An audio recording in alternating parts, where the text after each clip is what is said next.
Run, river, run, run through the hills. Run, river, run to the sea. Run, river, run to your place beneath the sun. Run, river, run over me. Hi, this is Jan Lewis. Welcome to be my guest. Today we have right here from Upton, we have David Thakar, and he is an artist and a sculptor. Wait till you see what he sculpted. It blows you away when you look at it. Welcome, David. Thank you. When he came in, at first I thought he was from Douglas. He goes, oh, I'm right here in Upton. I'm like, he described where it was. I'm like, oh my God, I knew exactly where it was. You grew up with horses? Is that where it is? Oh no, my wife grew up with. She bought a horse at 13, and she's had just the thing about horses ever since. Yeah. I used to draw them a lot. We'd go when I was a kid. We did a lot of driving trips, and one of the games in the car was counting horses, left side of the car against the right side. I have 4 brothers, so there was plenty of competition. And white horses were worth 2, and if you passed a church, you doubled, and if you passed a graveyard, you lost all your horses. You had to start again on your side of the car. Were you the youngest? No, I was oldest of my father's children and the second of my mother's. Aha, so you were okay. So did you kind of have to run the show for the other kids? Bet for my 3 younger ones, yeah. Yeah. You should see. First of all, let's talk about did you grow up in this area? No, I was born in Cleveland, raised in Wabash, Indiana, which is 45 minutes due west of Fort Wayne, Indiana. Grew up as a Cubs fan. I've been out here about 40 years, so I am now a Boston teams fan. We ended up moving in my junior year in high school. I went to California. Yeah. I did a year and a half there in Danville, where I finished high school. Then I went to Cal Poly in San Luis Obispo for just less than 5 years. So you went to Cal Polytech. What did you major in? I started as a math major, hoping to get into architecture. And before I got into architecture, I met some people who were in graphic design. Yeah. And it was just like, oh, I'm in the right place because this is exactly what I want to be doing. You said you were drawing horses when you were a kid, right? I sold my first piece of artwork at the age of 8. What was it? Was it a horse? It was a horse and buggy. Where did you sell it? To my father. Oh, his father was... Well, my father was my biggest, best critic and best supporter. My mother was really good about it as well, but my father, as I look back, he knew that I had caught the art bug. I got an oil paint set for Christmas when I was 8, and so I went up and I toiled with it, no lessons, I just started playing with it, and one day I came downstairs with a painting of a horse and buggy, something I had seen on television, not something I had seen live. And my father was somewhat blown away. I was only 8 years old. Yeah. And he said, would you sell it? And I said, I don't know. And he said, would you take $50 for it? Whoa, that's a generous father. And I was blown away. And did you take it? Of course. From your dad? And what he did, though, was in giving me the $50, I was in charge then of buying my own art supplies.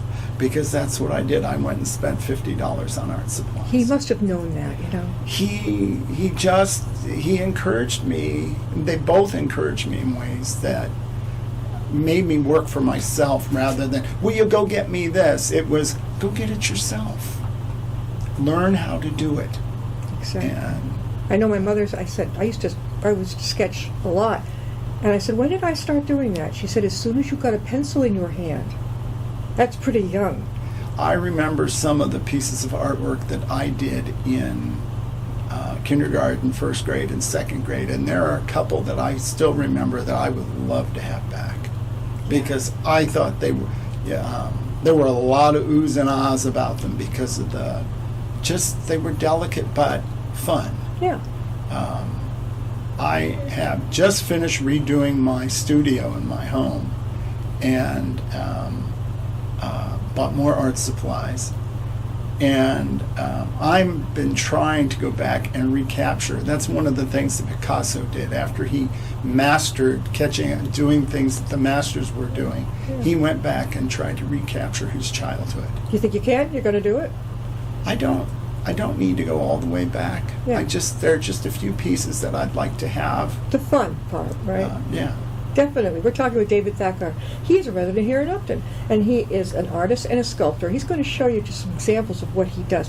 We've got to talk about this horse. Can you zero in on this? Look at this sculpture that he did. Tell us all about how it's put together. Okay. Well, this is called Rhythm because we have a horse in our backyard named Rhythm. And one day I got out of the shower and looked out the window, and I happened to see her kick just like this.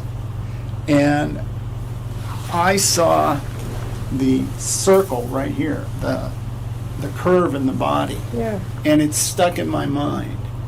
And the way the wind caught the mane and tail, it was just pretty special. And it took me a little while. I had been doing wire sculptures like this since I was, my 7th grade art teacher gave me a bunch of baling wire, which is what this is. Baling wire? Baling wire. What is and that? It's 16 gauge steel wire used to bale for 85-pound bales of hay. Okay. They don't use wire anymore. They now use nylon cord.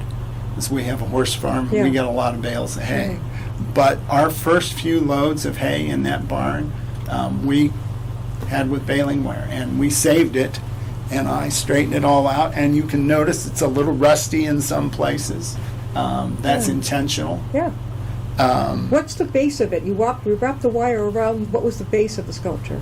Well, inside I just have a couple of steel rods. So there's a rod that goes all the way up to the tail. It bends in a tight hairpin and comes back down this way. Then there's another piece that comes to hook to that, and then there's another piece that comes and bends up here and goes out and forms the 2 back legs. David, how long did it take you to work on this? This is about a month and a half to do the horse without the mane and tail. Yeah. Now, I've been doing horse wire sculptures for years, but I never had one where I had to have the mane and tail stick up. They all hung down because I had the horse up on the hind legs. Yeah. And I had them loose. And they look good, but for this I needed to show how the wind was affected through the mane and through the tail. Definitely. And so I had to come up with a whole new way of doing that. That took me, this sat on my workbench for about a month and a half, and one day it just occurred to me how to do it. Yeah. And I ended up changing. So I used to put a line down the middle and just hook a bunch of little pieces of wire to it for the mane. Now each one of these is looped around the neck, twisted once or twice, and then I can come out and I can bend them.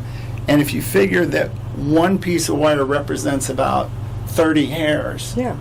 Yeah. okay, that was what was going through my mind. And the same thing in the tail. So I'm just trying to show the flow. And that's called Rhapsody? Our farm is Rhapsody Your Hill farm's Farm. Rhapsody.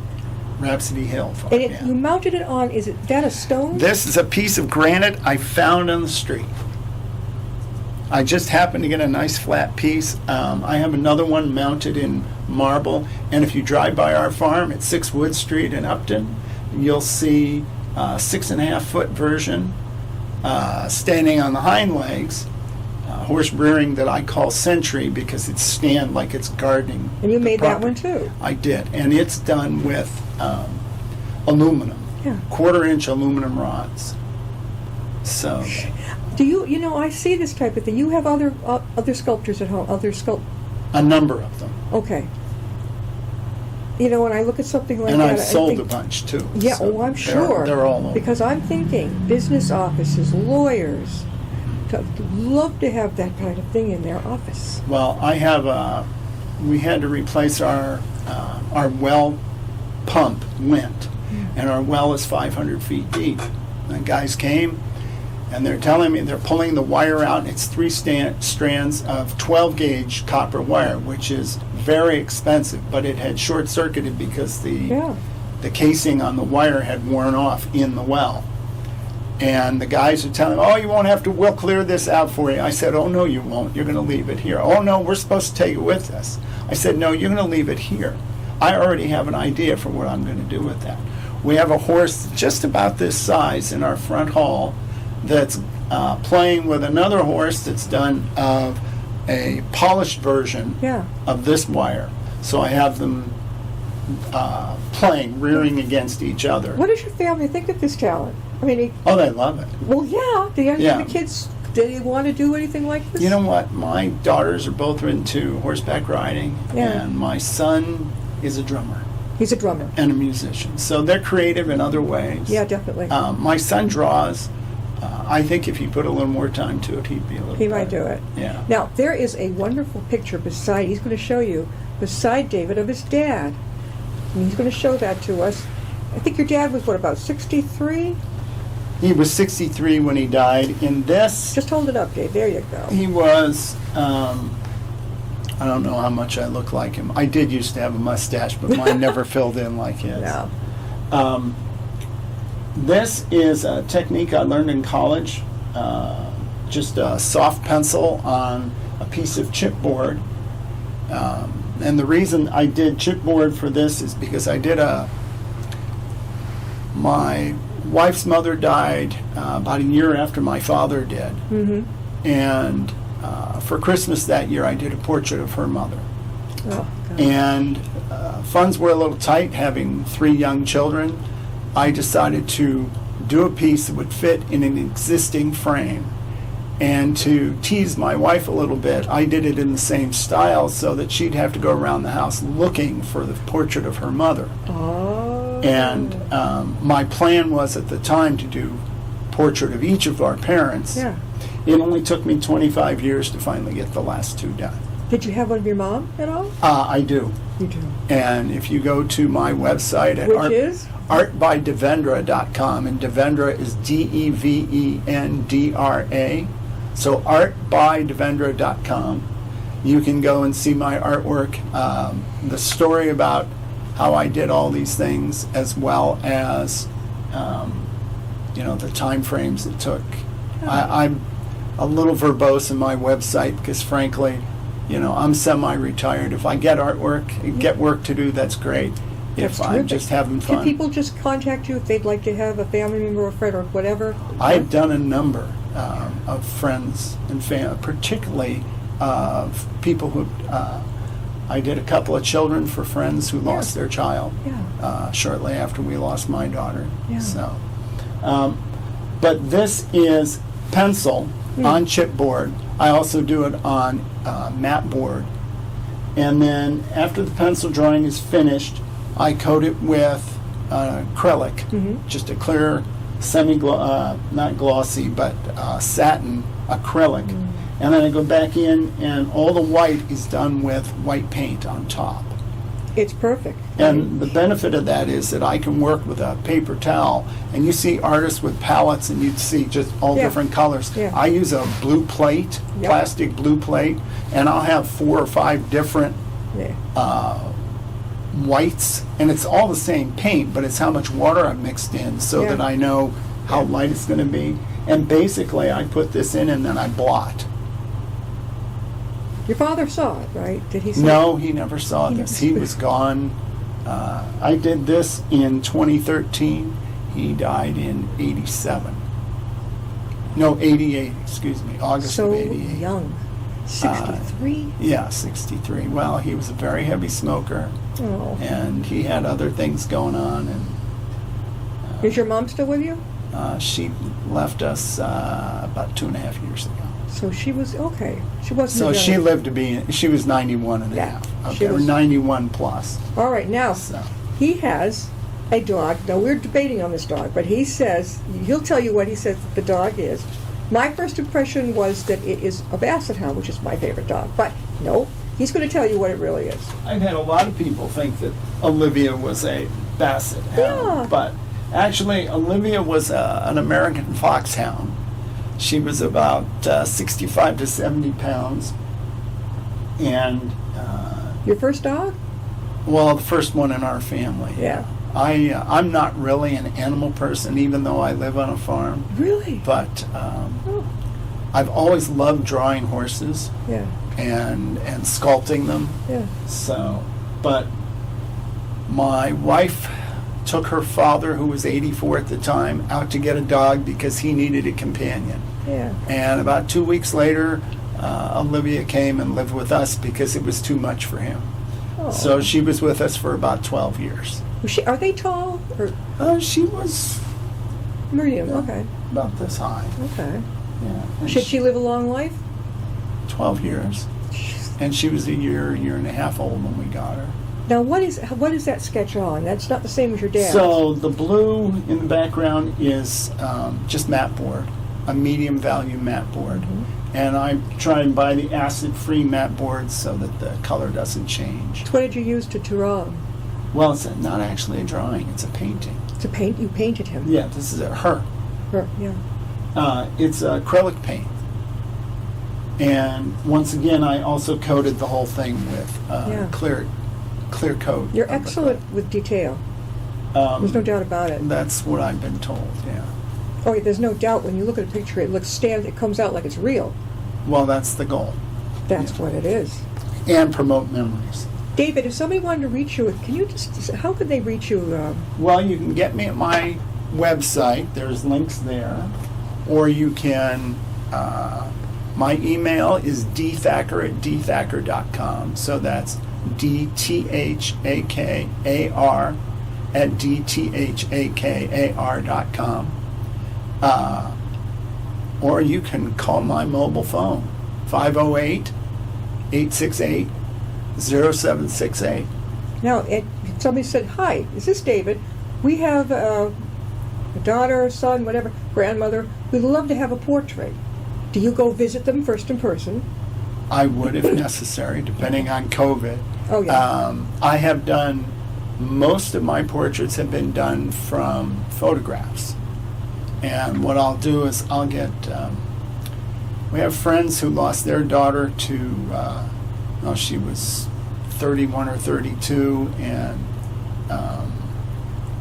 they needed a portrait of her. And so I just did it for them. And I got them to send me a bunch of pictures, and I found one. They had this, and you'll see this on my website. There's a girl, and she's got her hands up like this, and she's just looking out like life was so much fun. How old was she? She was 30-ish, so a little older than when my daughter died. I bet they appreciated your work. And I delivered it, and they put it in a corner, and I said, well, she's facing into the corner. She really ought to be facing into the room. So the only way you could fix that is by doing a portrait of your other daughter, and I'll make sure she's facing, and they can face each other in the corner. What'd they say? They called me the next morning and sent me some money and said, do it. That's it? So, and... Very good. David, you've got another one back there. I do. It's a hawk, I think, right? It is a hawk. We've discovered a hawk over on School Street. Well, he's a big one. We have a lot of hawks right where I live. I mow the field out behind our house, and the hawks come and eat all the little critters. What is that? What medium did you use? This is watercolor. Yeah. So you do all mediums. Yeah, my God. I am a mixed media artist. Even oil. Even oil. My mother-in-law was an oil painter. Yeah. And I've had to go and repair a number of her paintings. My great-grandmother did that. And you can't tell that I've gone in and touched them. Oil is tricky, and it's more expensive. There's a benefit to oil in that it doesn't dry. So you can get your palette ready, and 4 days later you can go and play with the same paint. You can't do that with acrylic. Watercolor, you put your palette out, and all you have to do is wet it, and it'll come back. So I did this quite a while ago. I did this when I was in college. And this hawk was found by the side of the road by one of the art teachers in the art department. It took a year for the federal government to investigate to make sure that an endangered species hadn't been shot or killed to be put into an art department, and you believe it or not, that does happen. But no, this guy was riding a bicycle, and he didn't even own a weapon, and he picked it up on his way to school. They sent it off for taxidermy, brought it back, and gave it to the biology department, and then the art department had it on permanent loan from the biology department. And then you just went from there. And the first time they brought the hawk in was the term that I was doing watercolor. Yeah. I knew we were going to be doing the hawk. This thing was pretty crooked when rigor mortis set in, so you had to be in the right spot in the room to get a good shot. So, when did you do that? I was in college. Yeah, according to this, I did it in December of '78. Did you know? Did they want one, two that you had done here? Did you do another one for them? The ones that had it? Oh, the whole class did them. Everybody. That was this was the prop for the day. This would be great up like in you know that show on TV, Northwoods. It's featured up in New Hampshire. Yeah, I know exactly what you're those guys probably love things like that in their office. Yeah. Oh, that is beautiful. That's a lot of work, David. What are you working on now at your studio? Frankly, I just finished building a deck for some friends, and my studio is prepped for. I've got 2 Christmas gifts that I'm working on for my wife. I haven't told her what they are, so that if they don't get finished in time, she won't be disappointed. How do you keep her out of there, though? It's nobody come in, big sign? I basically say, I'm working on something and you can't come in. There you go, that's telling her. Well, she gets it. Yeah, she knows. She knows. So is she artistic at all? When she rides a horse. Yeah, she loves her horses. How many horses do you have? Too many. You're kidding. We have 7 horses on the property, and she does lessons. My wife's did 40 years of education, and she finally retired from her teaching and is now just teaching horseback riding lessons. Okay, that's interesting. I'm thinking she would know about this too. The therapy part of horses for children who are having problems. Right. What do you think? There are a lot of people that do that. Unfortunately, my wife isn't qualified. I mean, she's had stressed students who came for that reason, but you really need someone who is trained in dealing with some of the medical sides of those children as well, just in case something goes wrong. Yeah, I've heard that it's great for depression and anxiety. But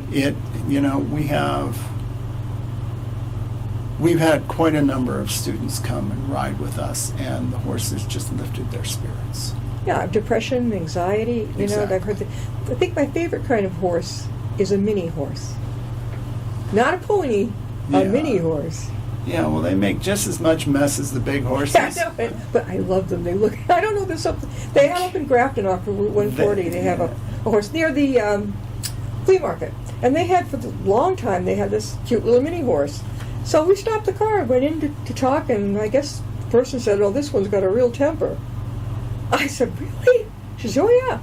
Well, ponies, the smaller the horse, they have an attitude. Huh, I didn't know that. Yeah, smaller horses, ponies and minis, they sometimes, not always, depends on their training. David, do you have any of your artwork, your sculpting, on display at any of the places locally? Not currently. Okay. No, I have in the past, but not currently. Yeah, I was thinking our library. Of course, we're going to get a new library. You know. Yes, I do know. But I would think that something would be just fantastic. Well, if I took this one out of my home, my wife would be a little upset. So. But something like it, even something for children. Oh yeah. Besides horses, what would you create? With the wrapped wire, I pretty much stuck to horses. Years ago, when I was a kid, I saw a painting of a guy with a spear on the back of a horse, and I did a sculpture of that. That was the first thing I did with wrapped wire. Yeah. And they were so impressed with my family and teachers, and everybody was so impressed with that. I tried another painting. There was another one with a knight on the back of a horse, and it was being attacked by a lion, and you see the sword coming down into the side of the lion. With the wire? Yeah. Where is that? Where'd that one go? That sculpture, I have no idea. It got lost in one of the moves. There's another great place for your type of sculpting. You know the UMass Memorial Medical School? Yes. They often feature, many of the doctors are artists, but they'll feature, something like that in the entrance to the medical school. Perfect. It'd be great. It doesn't have to be about medicine. No, of course not. It's being a public publicist, I promote people. I'm thinking of all the places that your type of art would be so much appreciated. Absolutely beautiful.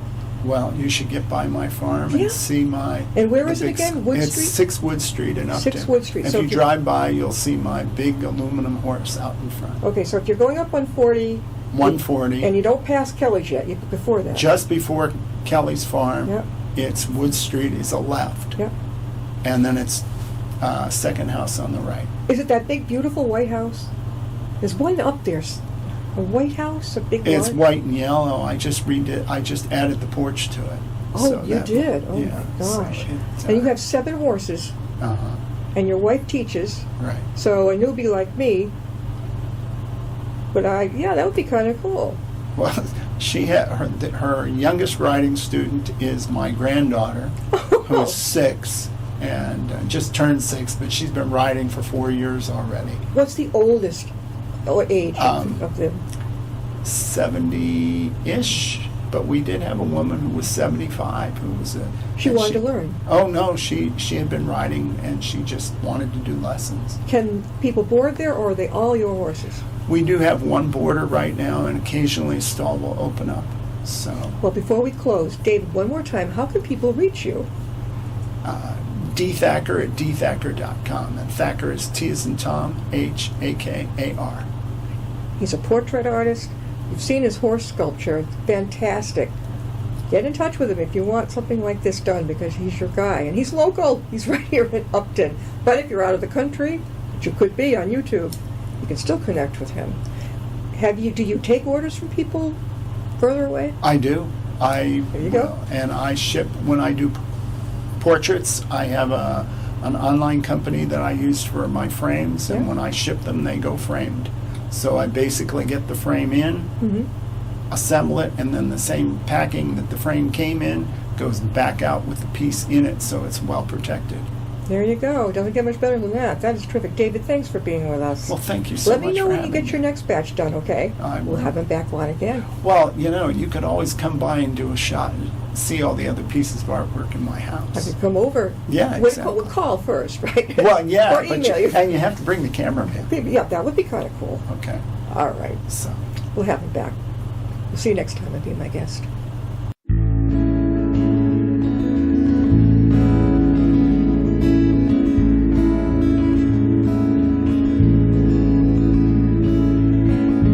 Riding on a shooting star, heading out toward a dream.